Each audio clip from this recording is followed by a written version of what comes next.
Hello दोस्तों, राधे राधे। तो कैसे हो आप लोग? आई होप कि आप लोग अच्छे होंगे और अपना प्रिपरेशन अच्छे से कर रहे होंगे। तो आज हम लोगों का प्रैक्टिस सेट नंबर 17 है। ठीक, तो इससे पहले 16 प्रैक्टिस सेट हो गया है। तो अगर आप लोग उस प्रैक्टिस सेट को नहीं देखे हैं तो प्लेलिस्ट बना हुआ है, आप लोग जाइए और उन सारी प्रैक्टिस सेट को भी देखिए, जिससे कि आप लोगों का जीके जीएस का जो पोर्शन है ये काफ़ी स्ट्रांग हो जाएगा। काफ़ी चीज़ों का इसमें रिवीजन हो जाएगा आप लोगों को। तो जिसको नहीं पता है मैं उसको उन सभी को बता दूँ हमारे चैनल के माध्यम से।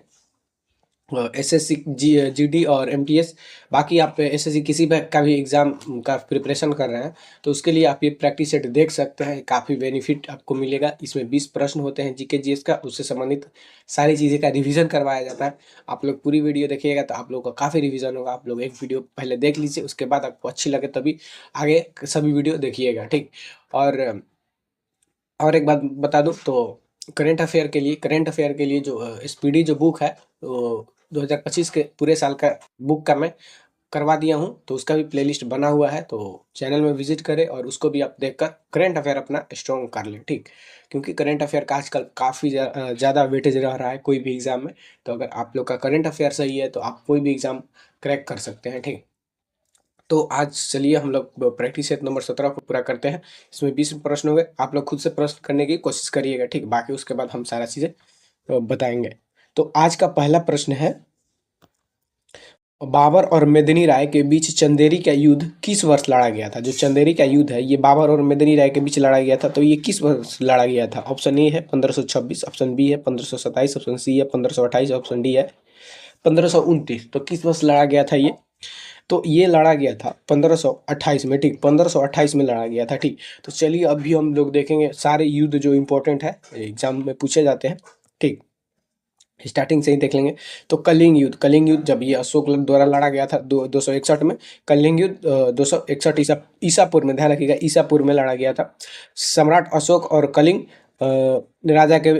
राजा खारवेल था उसके बीच लड़ा गया था। ठीक, और इसमें कलिंग को जीता था। ठीक, अशोक ने कलिंग को जीता था। इसके बाद अशोक ने बौद्ध धर्म, और ये ऐसा माना जाता है कि कलिंग युद्ध के बाद ही अशोक का हृदय परिवर्तन हो गया था। उसने क्या किया कि सारा युद्ध वगैरह सारे चीज़ें छोड़ दी और बौद्ध धर्म अपनाकर बौद्ध धर्म का प्रचार प्रसार आदि करने लगे। ठीक, उसके बाद है त्राइन का प्रथम युद्ध 1191 में लड़ा गया था। त्राइन का प्रथम युद्ध 1191 में पृथ्वीराज चौहान और मोहम्मद गौरी के बीच, जिसमें कि मोहम्मद गौरी की हार हुई थी। और तराइन के द्वितीय युद्ध सेम मोहम्मद गौरी और पृथ्वीराज चौहान, जिसमें कि पृथ्वीराज चौहान की हार हुई थी और इसी में मृत्यु भी हो गया था।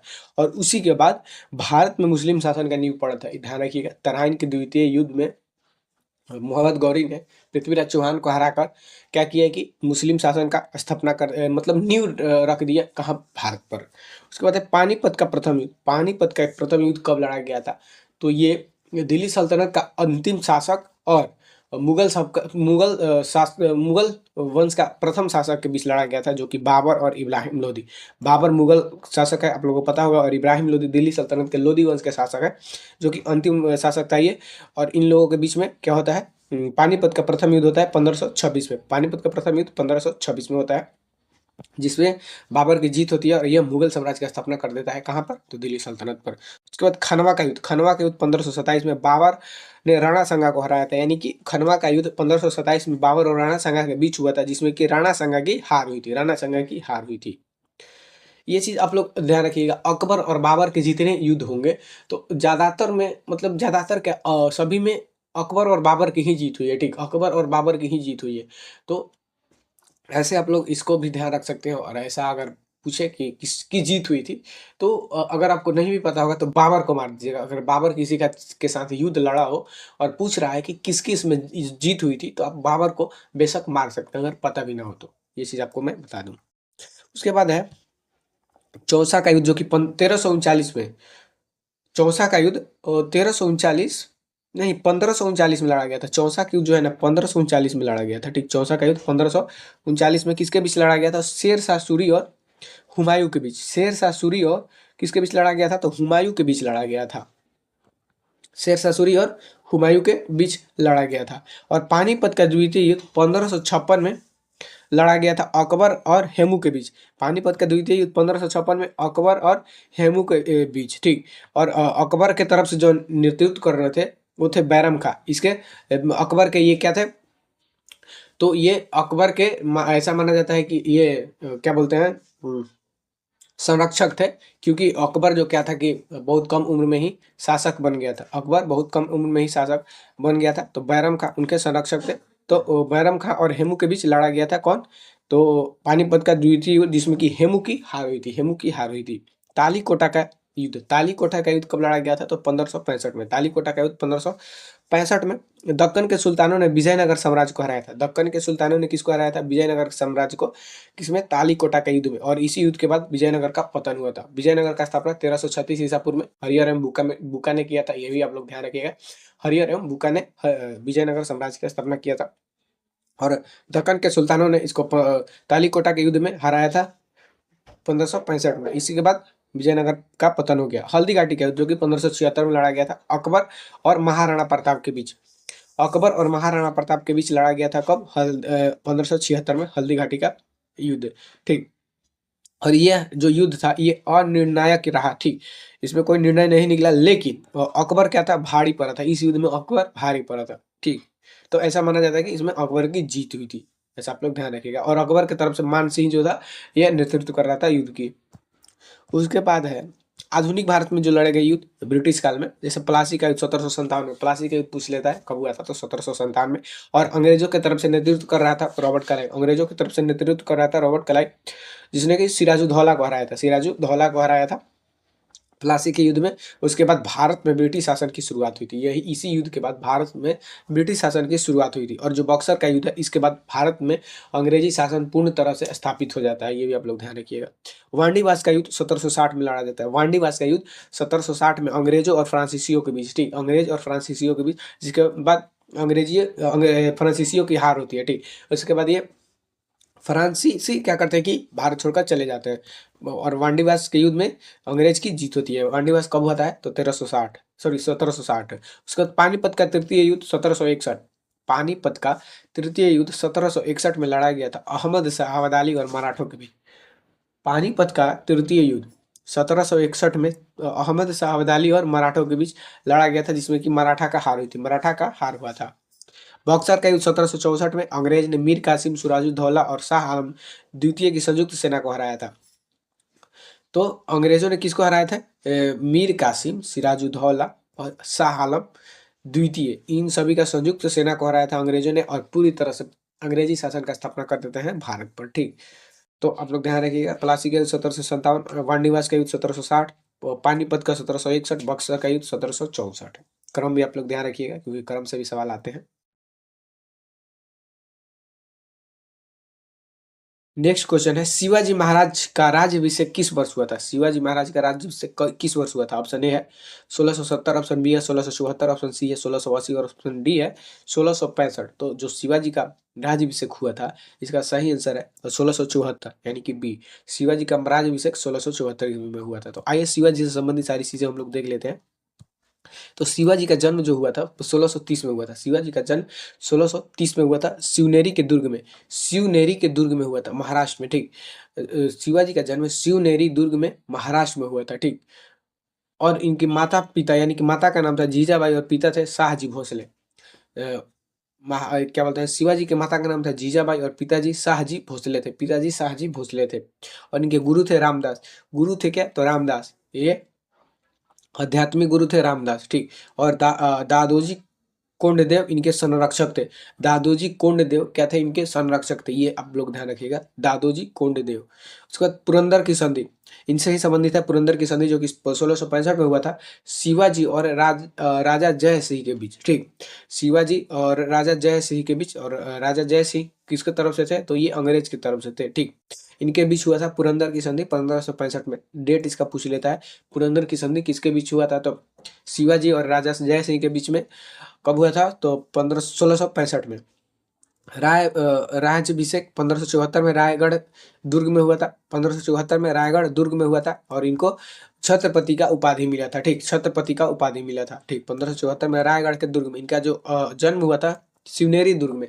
जन्म शिवनेरी दुर्ग में और राज्याभिषेक रायगढ़ दुर्ग में हुआ था। अष्टप्रधान प्रशासन चलाने के लिए इन्होंने 8 मंत्रियों का परिषद बनाया था। ठीक, और शिवाजी के दरबार में 8 मंत्रियों का परिषद रहता था जिसका नाम था अष्टप्रधान, जिसमें कि मुख्य पद पेशवा यानी कि पेशवा जो थे ये प्रधानमंत्री थे, पेशवा प्रधानमंत्री को कहा जाता था।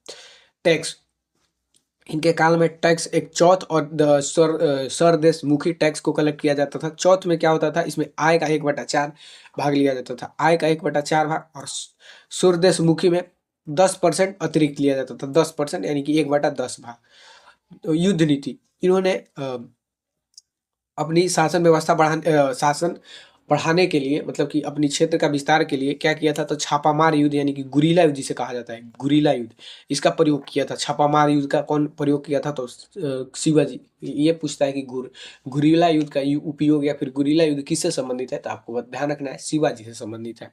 और इन्हें भारतीय नौसेना का जनक कहा जाता है। भारतीय नौसेना का जनक किसे कहा जाता है, तो शिवाजी को कहा जाता है। भारतीय नौसेना का जनक शिवाजी को कहा जाता है, ये भी आप लोग ध्यान रखिएगा। चलिए नेक्स्ट क्वेश्चन पे आते हैं। 3 नंबर सवाल है, किस अधिवेशन में सरोजिनी नायडू कांग्रेस की पहली भारतीय महिला अध्यक्ष बनी थी? किस अधिवेशन में सरोजिनी नायडू कांग्रेस की पहली भारतीय महिला अध्यक्ष बनी थी? ऑप्शन ए है 1924 के बेलगाम अधिवेशन, ऑप्शन बी है 1925 के कानपुर अधिवेशन, ऑप्शन सी है 1917 के कलकत्ता अधिवेशन, और ऑप्शन डी है 1931 के कराची अधिवेशन में। तो जो सरोजिनी नायडू थी ये प्रथम भारतीय महिला थी जिन्होंने कांग्रेस की अध्यक्षता की थी, प्रथम भारतीय महिला अध्यक्ष। तो ये इसका सही आंसर हो जाएगा 1925 कानपुर अधिवेशन।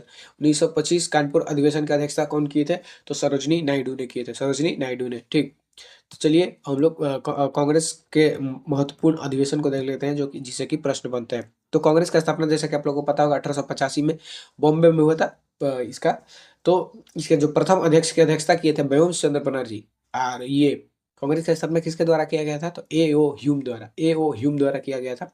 ठीक, और प्रथम अधिवेशन में 72 प्रतिनिधियों ने भाग लिया था। प्रथम अधिवेशन में 72 प्रतिनिधियों ने भाग लिया था, और इसकी अध्यक्षता कौन किए थे, तो व्योमकेश चंद्र बनर्जी ने किए थे। उसके बाद 1887 के मद्रास अधिवेशन, 1887 के मद्रास अधिवेशन भी इंपॉर्टेंट हो जाता है, क्योंकि बदरुद्दीन तैयबजी प्रथम मुस्लिम अध्यक्ष थे जिन्होंने इसकी अध्यक्षता की थी। बदरुद्दीन तैयबजी प्रथम मुस्लिम अध्यक्ष थे, बदरुद्दीन तैयबजी प्रथम मुस्लिम अध्यक्ष थे, जो कि 1887 के मद्रास अधिवेशन की अध्यक्षता किए थे। 1888 के इलाहाबाद अधिवेशन, 1888 के इलाहाबाद अधिवेशन जॉर्ज यूल प्रथम, जो कि प्रथम अंग्रेज अध्यक्ष बने थे। ठीक, प्रथम अंग्रेज और विदेशी अध्यक्ष जो कि कांग्रेस के अधिवेशन की अध्यक्षता की थी, वो 1888 के इलाहाबाद अधिवेशन में। ठीक, तो ये इसमें प्रथम अध्यक्ष रहे, और इसमें प्रथम मुस्लिम अध्यक्ष, इसमें प्रथम विदेशी अध्यक्ष। और 1996 में कलकत्ता अधिवेशन में क्या हुआ था, तो पहली बार वंदे मातरम गाया गया था।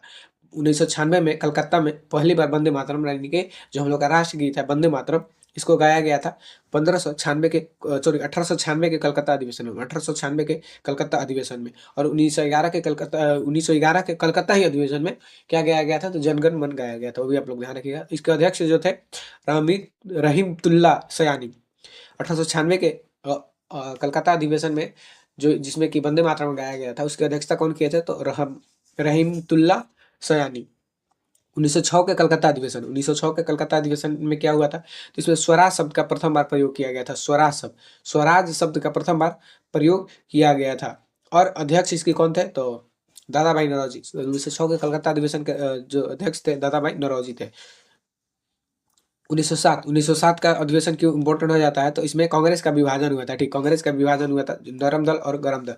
ठीक, जो नरम दल और गरम दल में विभाजन हुआ था कांग्रेस का, ये सूरत अधिवेशन 1907 में हुआ था। ठीक, सूरत अधिवेशन 1907, और इसके अध्यक्षता जो किए थे रास बिहारी घोष ने किए थे, रास बिहारी घोष ने किए थे इसकी अध्यक्षता। उसके बाद है 1911 का कलकत्ता अधिवेशन, पहली बार जनगण मन गाया गया, और इसकी अध्यक्षता बी एन धर ने किए थे, बी एन धर। ठीक, कलकत्ता अधिवेशन 1911 का जनगण और बी एन धर। 1916 के लखनऊ अधिवेशन, दोनों गुट की एकता हुई थी, और लखनऊ पैक्ट यानी कि मुस्लिम लीग के साथ भी समझौता हुआ था। लखनऊ अधिवेशन में नरम दल और गरम दल एक हुए थे, और मुस्लिम लीग के साथ भी समझौता हुआ था, ये भी आप लोग ध्यान रखिएगा। 1916 का लखनऊ अधिवेशन। 1917 का कलकत्ता अधिवेशन, इसमें प्रथम बार यानी कि प्रथम महिला अध्यक्ष बनी थी एनी बेसेंट।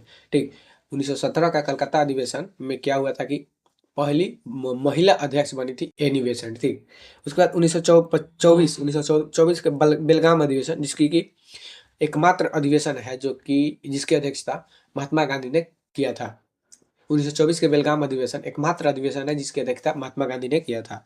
1925 ये हम लोग का क्वेश्चन ही था। सरोजिनी नायडू प्रथम भारतीय महिला अध्यक्ष बनी थी और 1929 के लाहौर अधिवेशन में पूर्ण स्वराज प्रस्ताव पारित हुआ था। पूर्ण स्वराज का प्रस्ताव किसमें पारित हुआ था? 1929 के लाहौर अधिवेशन में। और इसकी अध्यक्षता कौन किए थे? तो जवाहरलाल नेहरू, जवाहरलाल नेहरू। उसके बाद है 1931 कराची का अधिवेशन। 1931 कराची अधिवेशन में क्या हुआ था? तो मौलिक अधिकार और राष्ट्रीय आर्थिक कार्यक्रम पर प्रस्ताव पारित हुआ था। ठीक, इसमें मौलिक अधिकार और राष्ट्रीय आर्थिक कार्यक्रम का प्रस्ताव किसमें पारित हुआ था? तो 1931 के कराची अधिवेशन में। 1931 के कराची अधिवेशन, इसका अध्यक्षता सरदार वल्लभ भाई पटेल। ठीक, 1931 की कराची के अधिवेशन की अध्यक्षता सरदार वल्लभ भाई पटेल। 1937 के फैजपुर अधिवेशन, 1937 के फैजपुर अधिवेशन इसलिए इंपॉर्टेंट हो जाता है क्योंकि ये गांव में आयोजित होने वाला पहला अधिवेशन था।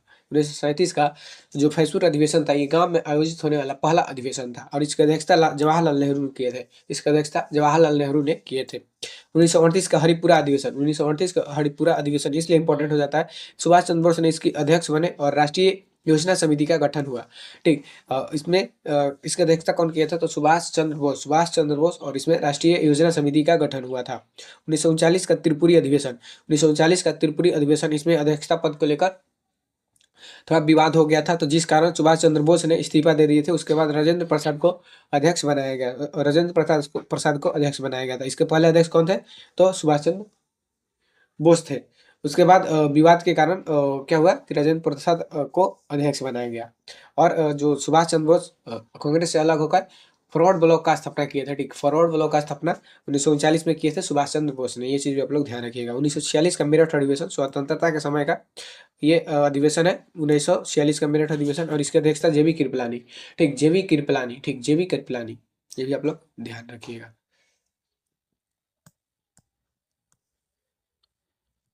4 नंबर सवाल है, दुनिया की सबसे लंबी नदी कौन मानी जाती है? दुनिया की सबसे लंबी नदी, ध्यान रखिएगा, लंबी नदी कौन मानी जाती है? ऑप्शन ए है अमेजन, ऑप्शन बी है यांगत्जे, ऑप्शन सी है नील और ऑप्शन डी है गंगा।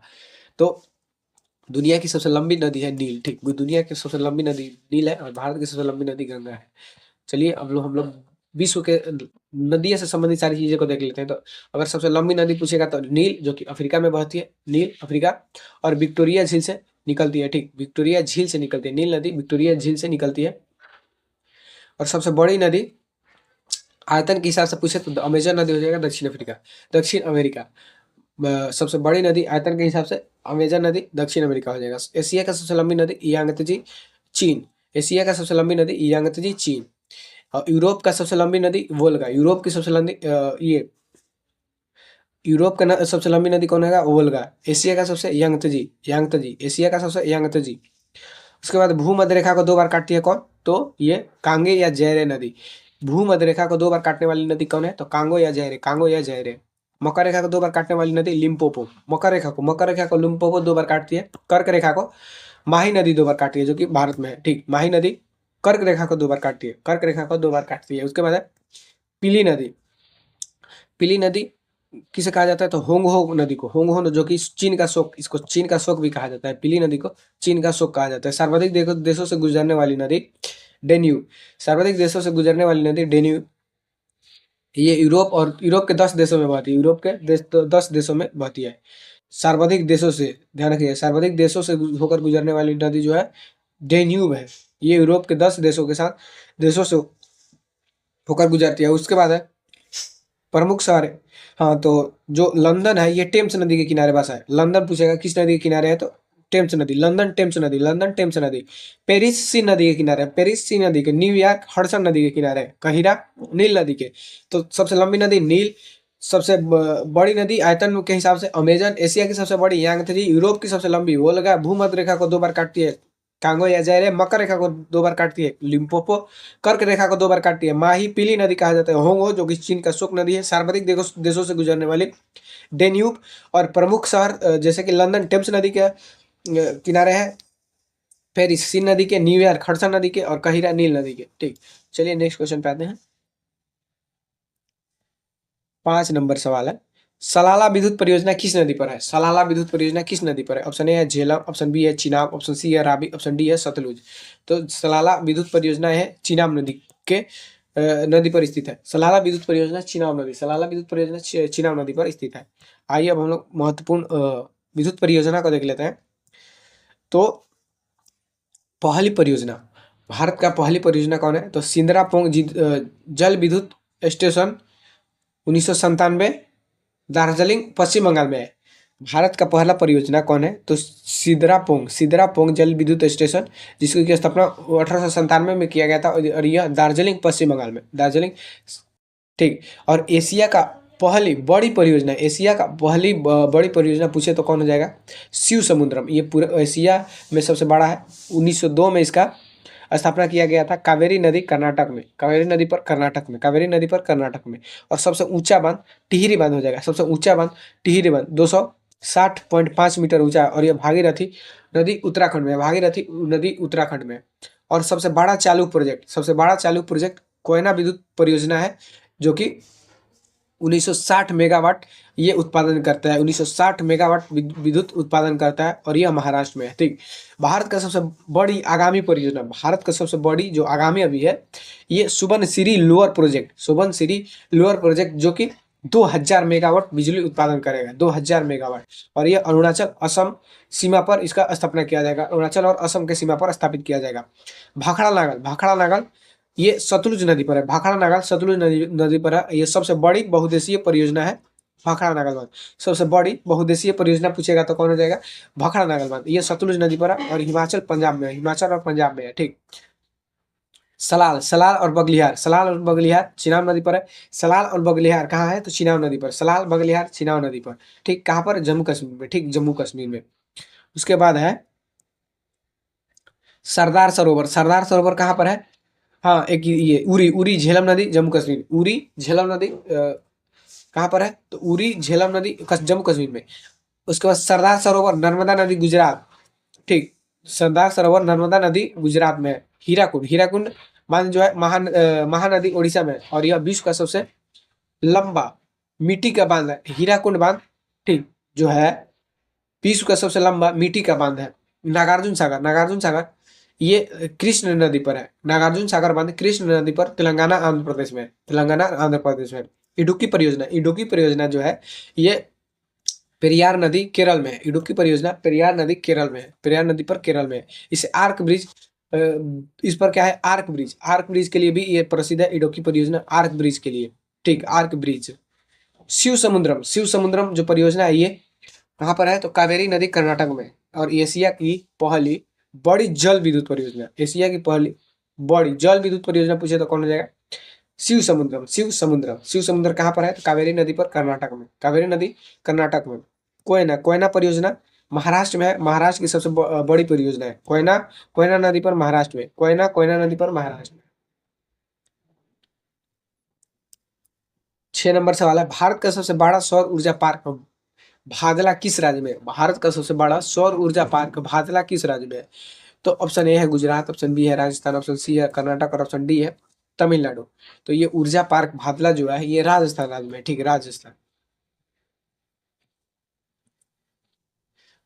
भादला सोलर पार्क दुनिया का सबसे बड़ा सौर ऊर्जा पार्कों में से एक है, ये दुनिया का सबसे बड़ा सौर पार्कों में से एक है, जो कि राजस्थान में है। और इसकी जो क्षमता है लगभग 2245 मेगावाट ये बिजली उत्पादन करता है, 2245 मेगावाट, ठीक। और यह 14,000 एकड़ से भी अधिक क्षेत्रों में फैला हुआ है, 14,000 एकड़ से भी अधिक क्षेत्रों में फैला हुआ है। उसके बाद है पावागढ़ सोलर पार्क यह कर्नाटक के तुमकुरू जिले में है, ठीक। जो सोलर पार्क है कानपुर के तुमकुरू जिले में है। इसकी क्षमता जो है 250 मेगावाट है। Kurnool ultra mega solar park Kurnool ultra mega solar park ये आंध्र प्रदेश के कुरनूल जिले में है। आंध्र प्रदेश के कहाँ पर है? तो कुरनूल जिले में। इसकी जो क्षमता है ये 1000 मेगावाट है। Rewa ultra mega solar park जो है यह मध्य प्रदेश में स्थित है और यह एशिया की सबसे बड़ी सिंगल साइट सौर परियोजना है। एशिया का सबसे बड़ी सिंगल साइट सौर परियोजना पूछे तो कौन हो जाएगा? Rewa ultra mega solar park, ठीक। और यह मध्य प्रदेश में है। उसके बाद हम लोग नेक्स्ट क्वेश्चन पे आ गए। तो 7 नंबर सवाल है, संविधान का कौन सा अनुच्छेद संसद के सचिवालय से संबंधित है? संविधान का कौन सा अनुच्छेद है जो कि संसद के सचिवालय से पूछ रहा है, सचिवालय से संबंधित है? ऑप्शन ए है अनुच्छेद 79, ऑप्शन बी है अनुच्छेद 98, ऑप्शन सी है अनुच्छेद 101 और ऑप्शन डी है अनुच्छेद 112, ठीक। तो इसका सही आंसर हो जाएगा अनुच्छेद 98। अनुच्छेद 98 जो है ये संसद के सचिवालय से संबंधित है। तो आइए हम लोग कुछ महत्वपूर्ण अनुच्छेद को देख लेते हैं। तो अनुच्छेद 75 में क्या है, प्रधानमंत्री की नियुक्ति और प्रधानमंत्री की सलाह पर अन्य मंत्रियों की नियुक्ति जो कि राष्ट्रपति द्वारा किया जाता है। अनुच्छेद 76 में भारत का महान्यायवादी, अनुच्छेद 76 भारत के महान्यायवादी से संबंधित है। और अनुच्छेद 85 संसद के सत्र और लोकसभा का विघटन, संसद के सत्र और लोकसभा के विघटन से संबंधित है। अनुच्छेद 85 संसद के सत्र और लोकसभा का विघटन, संसद के सत्र और लोकसभा के विघटन, अनुच्छेद 85। अनुच्छेद 98 संसद का सचिवालय, अनुच्छेद 108 दोनों सदनों की संयुक्त बैठक, अनुच्छेद 110 धन विधेयक, अनुच्छेद 112 वार्षिक वित्तीय विवरण यानी कि बजट, अनुच्छेद 123 राष्ट्रपति के अध्यादेश जारी करने की शक्ति, अनुच्छेद 148 नियंत्रक एवं महालेखा परीक्षक, अनुच्छेद 155 राज्यपाल। 75 प्रधानमंत्री की नियुक्ति, 76 भारत के महान्यायवादी, 85 संसद के सत्र और लोकसभा का विघटन, अनुच्छेद 98 संसद का सचिवालय, अनुच्छेद 108 दोनों सदनों की संयुक्त बैठक, अनुच्छेद 110 धन विधेयक, अनुच्छेद 112 वार्षिक वित्तीय विवरण, अनुच्छेद 123 राष्ट्रपति की अध्यादेश जारी करने की शक्ति, अनुच्छेद 148 भारत के नियंत्रक महालेखा परीक्षक, अनुच्छेद 155 राज्यपाल की नियुक्ति। 8 नंबर सवाल है, भारतीय संविधान में एकल नागरिकता का प्रावधान किस देश से लिया गया था? भारतीय संविधान में एकल नागरिकता का प्रावधान किस देश से लिया गया था? ऑप्शन ए है अमेरिका, ऑप्शन बी है ब्रिटेन, ऑप्शन सी है कनाडा, ऑप्शन डी है आयरलैंड। तो जो एकल नागरिकता का जो प्रावधान है किस देश से लिया गया था? तो इसका सही आंसर हो जाएगा ब्रिटेन। ठीक, एकल नागरिकता का प्रावधान ब्रिटेन से लिया गया था। तो आइए अब हम लोग देख लेते हैं संवैधानिक स्रोत कहाँ से क्या क्या लिया गया है। तो ब्रिटेन से संसदीय प्रणाली, एकल नागरिकता कानून बनाने की प्रक्रिया और महान्यायवादी का पद। ब्रिटेन से क्या क्या लिया गया है? संसदीय प्रणाली, एकल नागरिकता कानून बनाने की प्रक्रिया और महान्यायवादी का पद। ब्रिटेन से संसदीय प्रणाली, एकल नागरिकता कानून बनाने का प्रक्रिया और महान्यायवादी का पद। यूएसए से क्या क्या?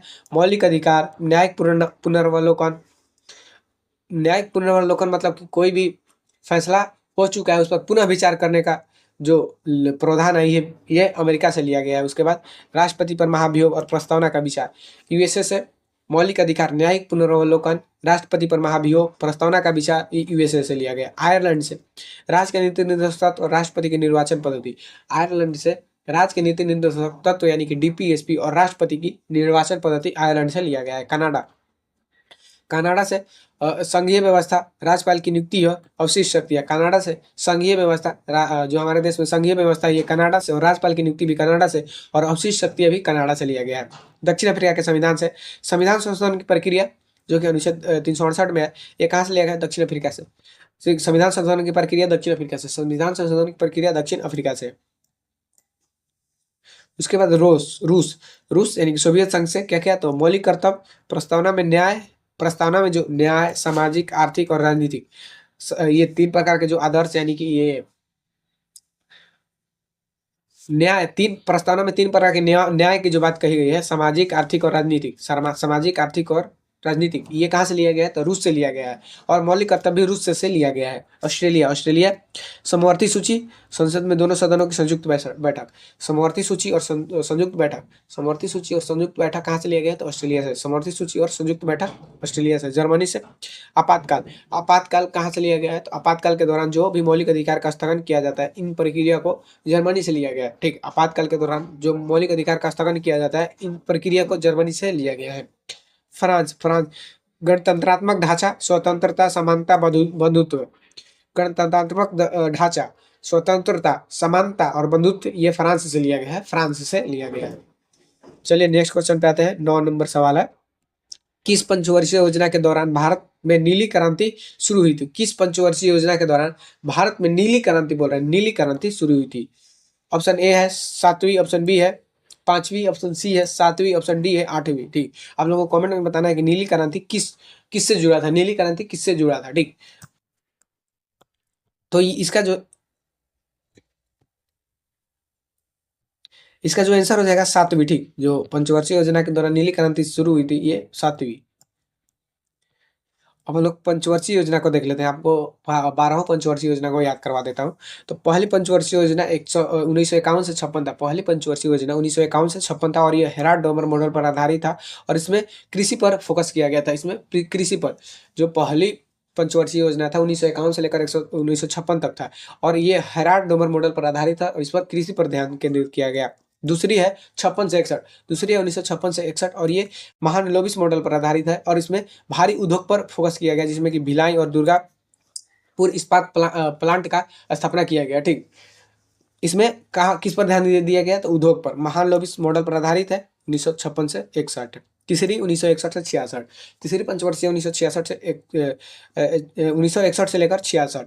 और इसमें आत्मनिर्भरता पर ध्यान दिया गया, आत्मनिर्भरता पर ध्यान दिया गया। और इसी ये क्या रहा था कि सबसे असफल जो क्या बोलते हैं योजना था, तो तीसरी योजना सबसे असफल योजना था, तीसरी योजना था, क्योंकि इसी योजना के दौरान अकाल पड़ गया था, भारत पाक का युद्ध भी हो गया था, और भारत चीन का भी युद्ध इसी योजना के दौरान हुआ था। उसके बाद है योजना अवकाश। योजना अवकाश आता है 3 साल के लिए। योजना अवकाश 3 साल के लिए आता है, 1966 से लेकर 69 तक, 1966 लेकर 69 तक। और ये 3 वर्ष का योजना अवकाश रहता है। और इसी दौरान हरित क्रांति आई थी।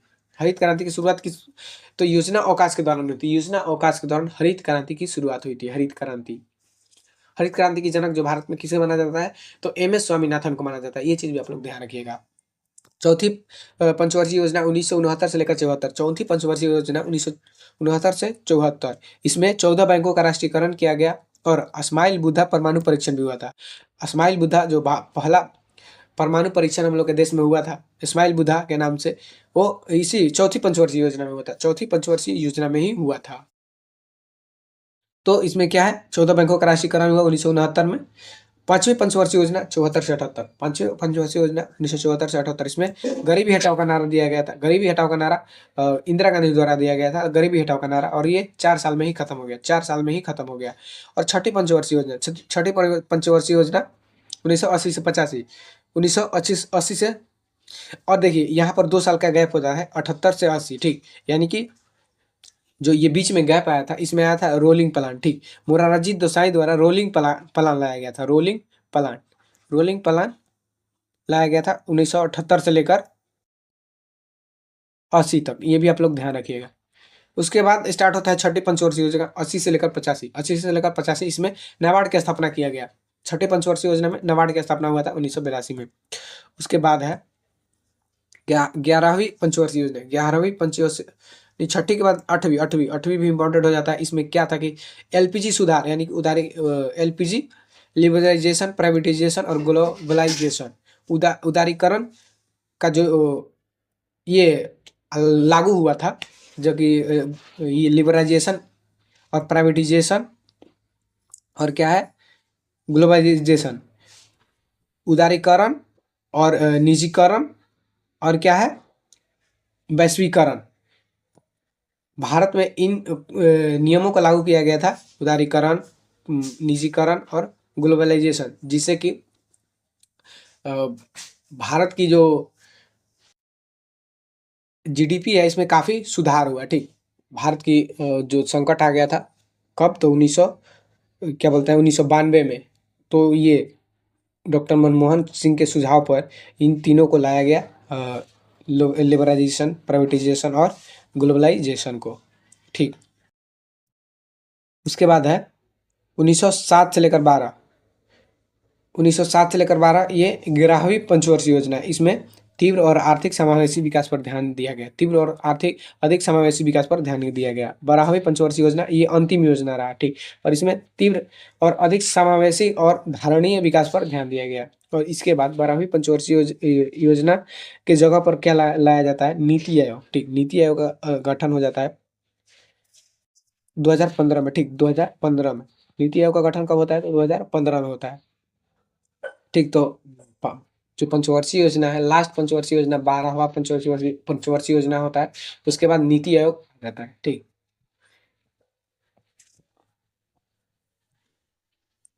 दस नंबर सवाल है, भारत में वस्तु एवं सेवा कर, भारत में वस्तु एवं सेवा कर किस समिति के सिफारिश पर लागू हुआ था? किस समिति की सिफारिश पर लागू हुआ था? ऑप्शन ए है केलकर समिति, ऑप्शन बी है वर्मा समिति, ऑप्शन सी है चेल्लाया समिति और ऑप्शन डी है रंग राजन समिति।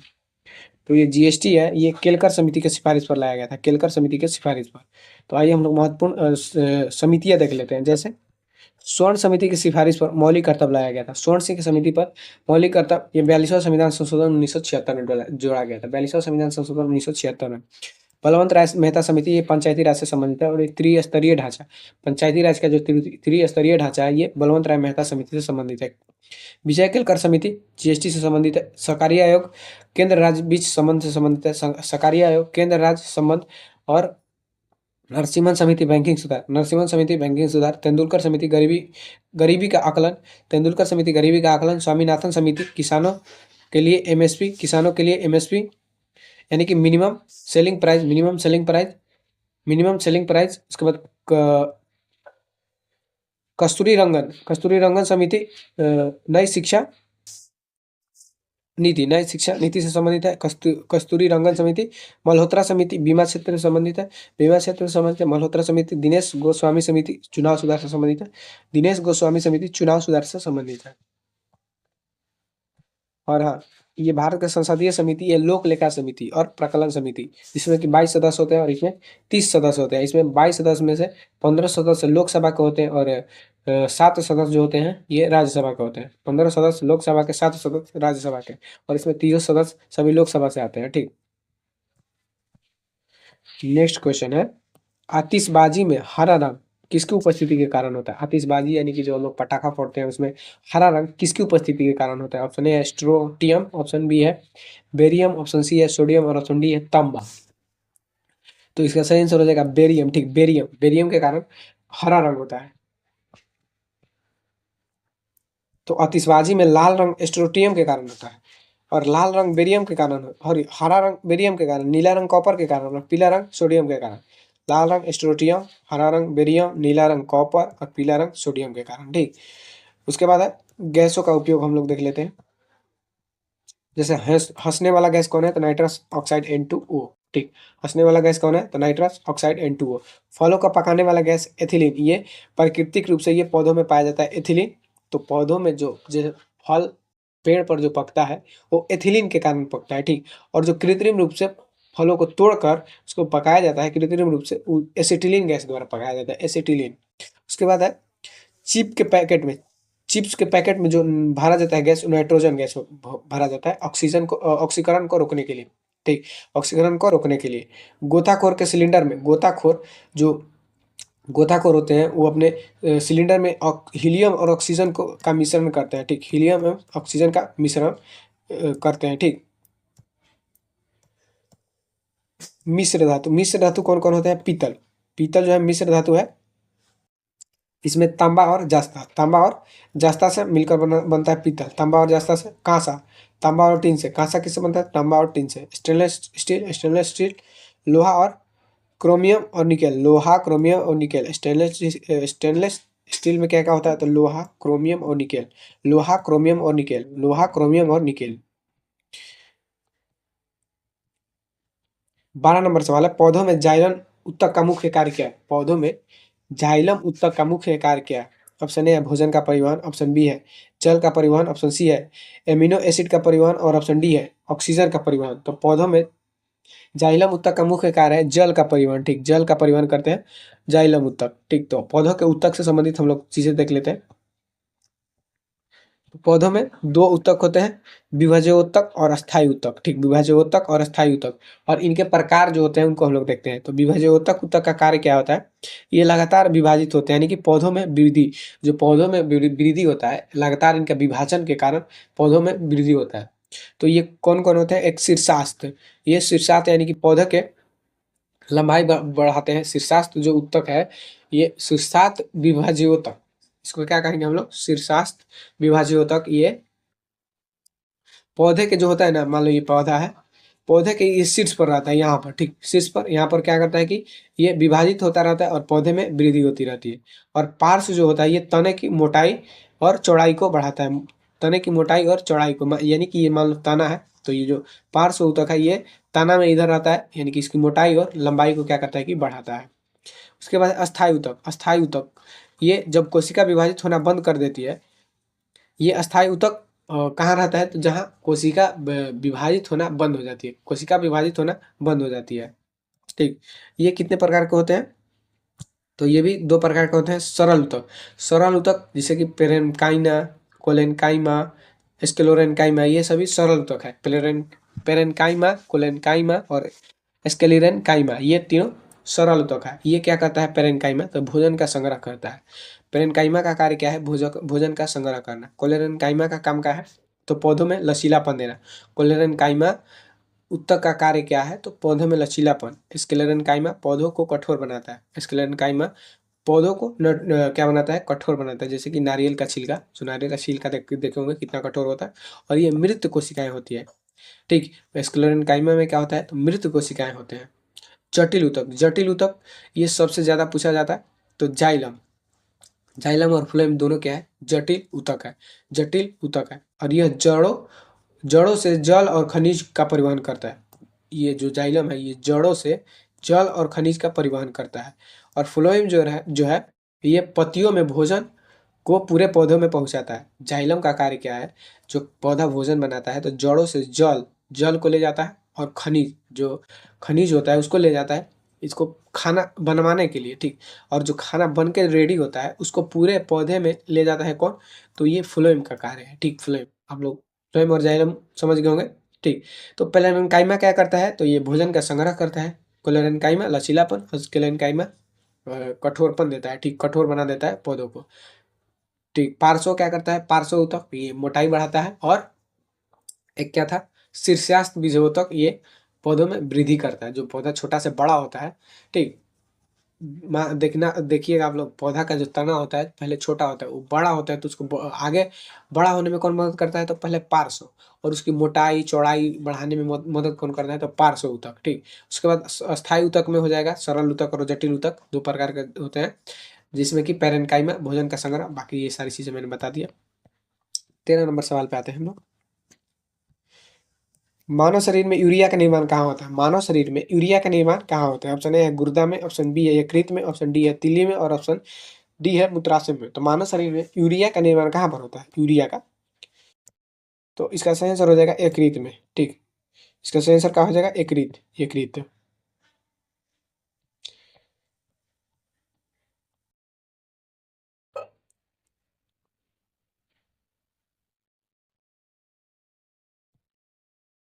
आइए हम लोग जीवों के उत्सर्जी, जीवों के भी उत्सर्जी पदार्थ को देखेंगे, और पौधे के उत्सर्जी पदार्थ को। जैसे कि जीव में मनुष्य जो होता है, ये अपना उत्सर्जी पदार्थ यूरिया के रूप में निकालता है। उत्सर्जी पदार्थ क्या करता है? यूरिया के रूप में निकालता है।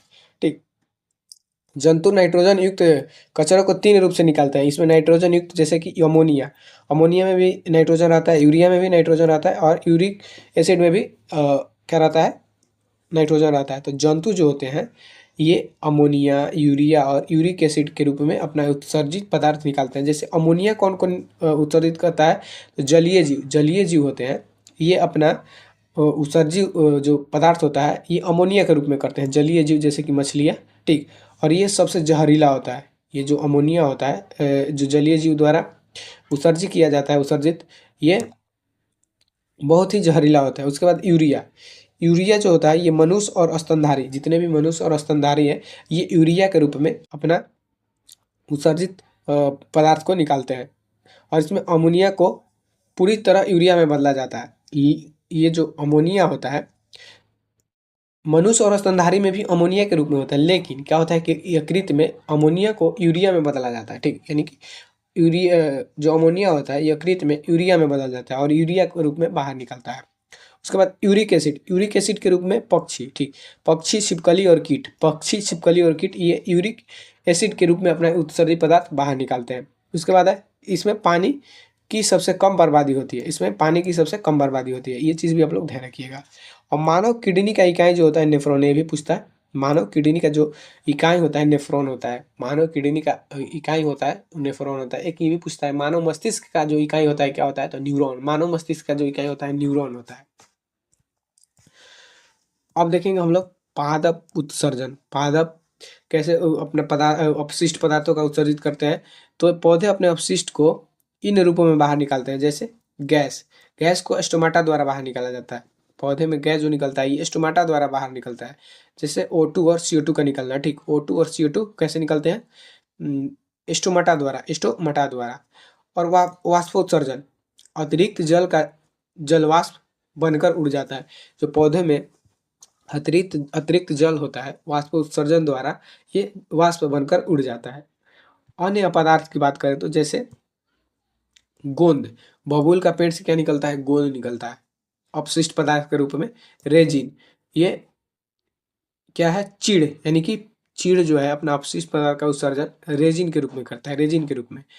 लैटेक्स, लैटेक्स ये रबड़ के पेड़ अपना उत्सर्जी जो ये अपशिष्ट पदार्थ है लैक्टेस के रूप में उत्सर्जित करते हैं।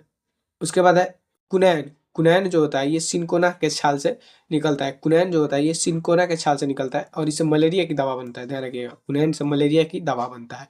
टैनिन ये चाय की पत्तियों और छाल से निकलता है। टैनिन चाय की पत्तियों और छाल से निकलता है। तो ये पौधों द्वारा निकाले गए अपशिष्ट पदार्थ थे, ठीक।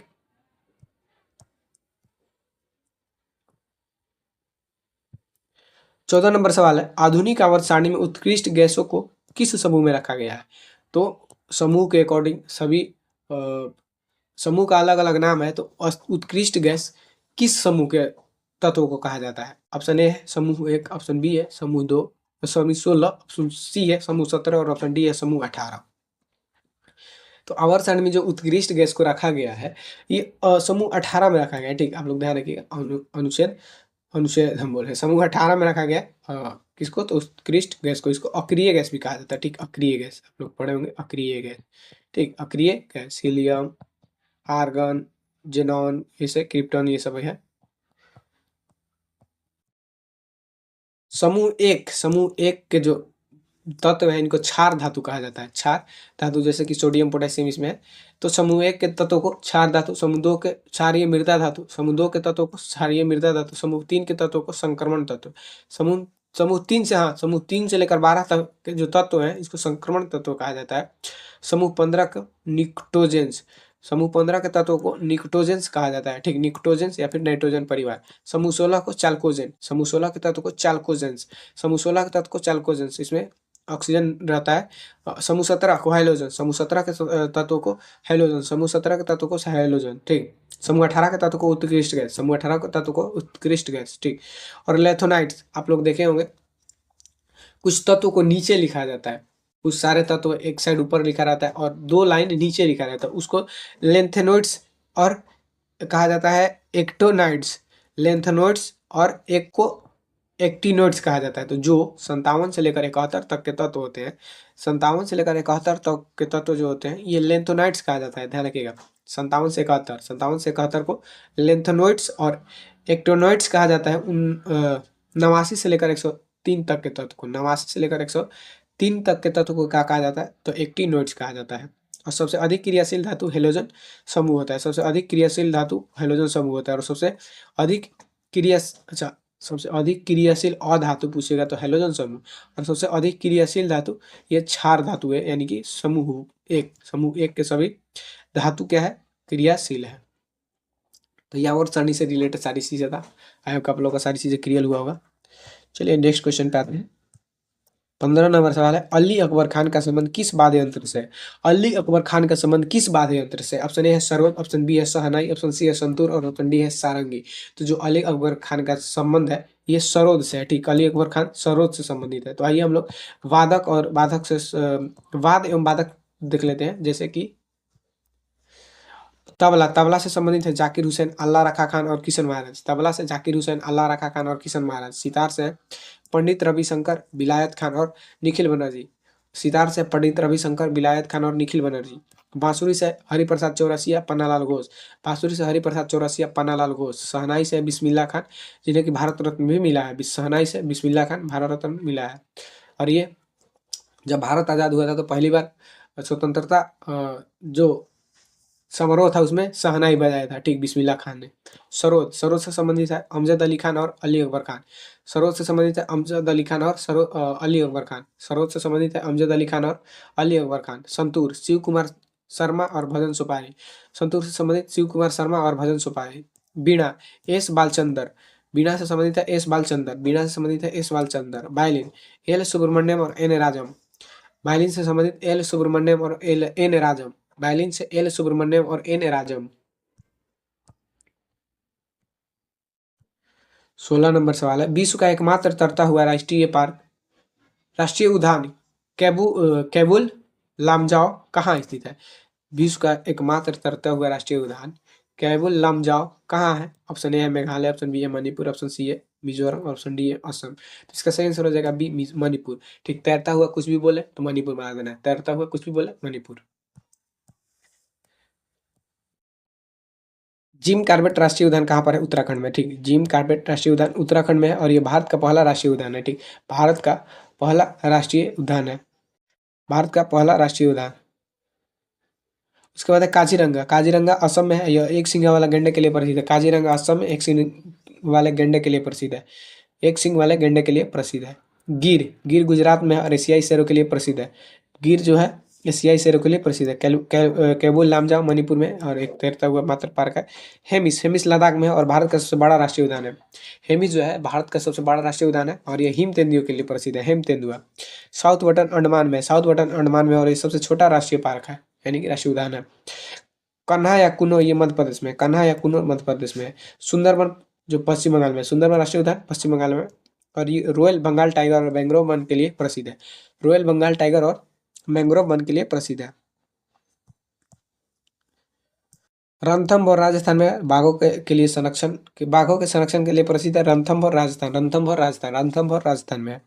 बंदीपुर कर्नाटक में है, बंदीपुर कर्नाटक में है और ये दक्षिण भारत का प्रमुख टाइगर रिजर्व है। जो बंदीपुर है ये दक्षिण भारत का टाइगर रिजर्व है, बंदीपुर, बंदीपुर।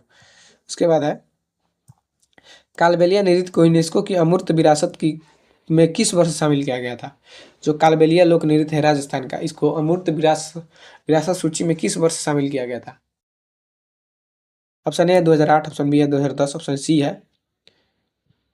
ऑप्शन ए है 2008, ऑप्शन बी है 2010, ऑप्शन सी है 2012 और ऑप्शन डी है 2015। इसका सही आंसर हो जाएगा बी 2010। कालबेलिया जो नृत्य है इसको यूनेस्को की अमूर्त विरासत सूची में 2010 में शामिल किया गया था। अब हम लोग कुछ सभी राज्यों के महत्वपूर्ण लोक नृत्य को देख लेते हैं। जैसे असम का है बिहू, बगरुम्बा, बगरुम्बा और भोरताल। असम का है बिहू, बगरुम्बा और भोरताल। राजस्थान का है घूमर, कालबेलिया, कठपुतली और सहीसुनी। राजस्थान का घूमर, कालबेलिया, कठपुतली, सहीसुनी। राजस्थान का घूमर, कालबेलिया, कठपुतली, सहीसुनी।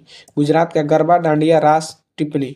गुजरात का गरबा, डांडिया, रास, टिप्पणी। गुजरात का गरबा, डांडिया, रास, टिप्पणी। पंजाब का भांगड़ा, गीदा की काली। पंजाब का भांगड़ा, गिद्दा की काली। महाराष्ट्र का लावणी, तमाशा, कोली, लेजिम। महाराष्ट्र के लावणी, तमाशा, कोली, लेजिम। महाराष्ट्र के लावणी, तमाशा, कोली, लेजिम। उत्तर प्रदेश के नौटंकी, रासलीला, कजरी, चरकुल्ला। उत्तर प्रदेश के नौटंकी, रासलीला, कजरी, चरकुल्ला। नौटंकी, रासलीला, कजरी, चरकुल्ला। बिहार के जट जटिन विदेशिया झिझिया। जट जटिन विदेशिया झिझिया, जट जटिन विदेशिया झिझिया। हरियाणा के फाग, डफ, लूर, गुगा। हरियाणा के फाग, डफ, लूर, गुगा। फाग, डफ, लूर, गुगा। फाग, डफ, लूर, गुगा। हिमाचल प्रदेश के नाटी, चंबा, छपेली। हिमाचल प्रदेश के नाटी, चंबा, छपेली। हिमाचल प्रदेश के नाटी, चंबा, छपेली। हिमाचल प्रदेश के नाटी, चंबा, छपेली। जम्मू कश्मीर के रऊफ, हिकात, मंदजास। जम्मू कश्मीर के रऊफ, हिकात, मंदजास। जम्मू कश्मीर रऊफ, हिकात, मंदजास। कर्नाटक यक्षगान, करगा। यक्षगान, करगा। यक्षगान, करगा। कर्नाटक यक्षगान, करगा।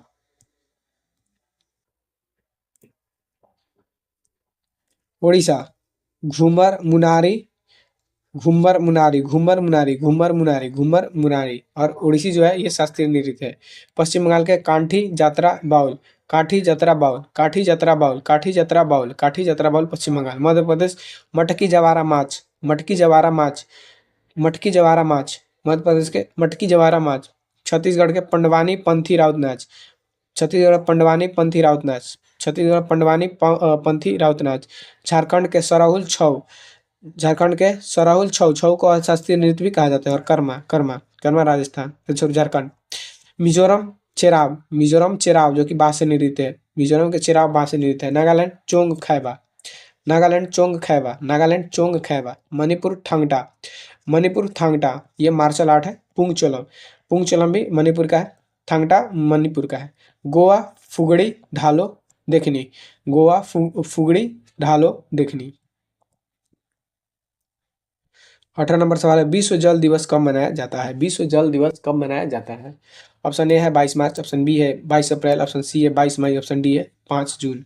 तो विश्व जल दिवस कब मनाया जाता है? तो इसका सही आंसर हो जाएगा 22 मार्च। 22 मार्च विश्व जल दिवस मनाया जाता है। पृथ्वी दिवस 22 अप्रैल को मनाया जाता है, पृथ्वी दिवस। और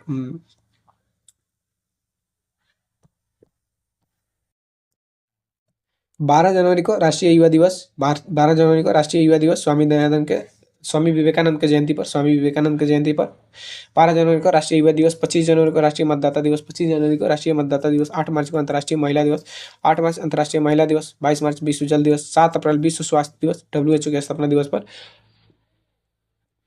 अब 22 अप्रैल पृथ्वी दिवस, 22 अप्रैल पृथ्वी दिवस, 1 मई अंतर्राष्ट्रीय श्रमिक दिवस, 1 मई अंतर्राष्ट्रीय श्रमिक दिवस, 5 जून विश्व पर्यावरण दिवस, 21 जून अंतर्राष्ट्रीय योग दिवस, 11 जुलाई विश्व जनसंख्या दिवस, 29 अगस्त राष्ट्रीय खेल दिवस, 16 सितंबर विश्व ओजोन दिवस, 24 अक्टूबर संयुक्त राष्ट्र दिवस, 1 दिसंबर विश्व एड्स दिवस, 10 दिसंबर मानवाधिकार दिवस।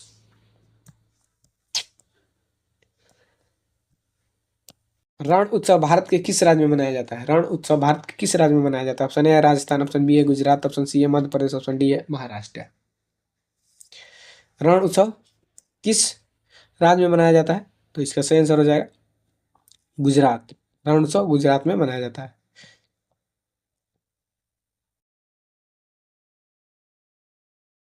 नागालैंड में हॉर्नबिल महोत्सव मनाया जाता है। नागालैंड में हॉर्नबिल महोत्सव, इसे त्योहारों का त्यौहार कहा जाता है। 1 दिसंबर से लेकर 10 दिसंबर तक चलता है। ये 1 दिसंबर से लेकर 10 दिसंबर तक चलता है। असम में बिहू अम्बुबाची मेला कामाख्या मंदिर में लगता है। असम का बिहू और अम्बुबाची मेला। केरल का ओणम बिशु, केरल का ओणम जो है फसल महोत्सव है और बिशु जो है नव वर्ष का महोत्सव है। तमिलनाडु में पोंगल और थाईपुसम। सिक्किम में लोसुंग और सागादावा, सिक्किम के लोसुंग और सागादावा उत्सव है। लद्दाख के लोसार और हेमिस, लद्दाख के लोसार और हेमिस महोत्सव। उड़ीसा के नुआखाई और रज पर्व, उड़ीसा का है नुआखाई रज पर्व, उड़ीसा का है नुआखाई और रज पर्व। जो नुआखाई है ये फसल उत्सव है। तेलंगाना का बथुकामा फूलों का त्यौहार है। बथुकामा जो है फूलों का त्यौहार है और बना लो। गुजरात उत्तरायण, जिसे पतंग उत्सव कहा जाता है, पतंग उत्सव, रण उत्सव उत्तरायण गुजरात। राजस्थान पुष्कर मेला गणगौर। बिहार छठ पूजा सोनपुर मेला, छठ पूजा और सोनपुर मेला जो कि एशिया का सबसे बड़ा पशु मेला है।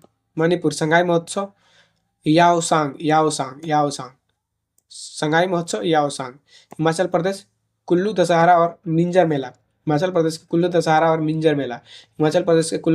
मिंजर मेला, गोवा के कर्णविल और सिग्मोत्सव, गोवा में कर्णविल और सिग्मोत्सव। छत्तीसगढ़ में बस्तर दशहरा, जिसे विश्व का सबसे बड़ा चलने वाला दशहरा, सबसे लंबा चलने वाला दशहरा। उत्तराखंड में हरेला और फुलदेई, उत्तराखंड का है हरेला और फुलदेई। जम्मू कश्मीर का है ट्यूलिप फेस्टिवल और शिकारा फेस्टिवल, जम्मू कश्मीर का है ट्यूलिप फेस्टिवल और शिकारा फेस्टिवल। लास्ट क्वेश्चन है हम लोगों का 20 नंबर सवाल। एशियाई खेलों का पहला आयोजन कहाँ हुआ था?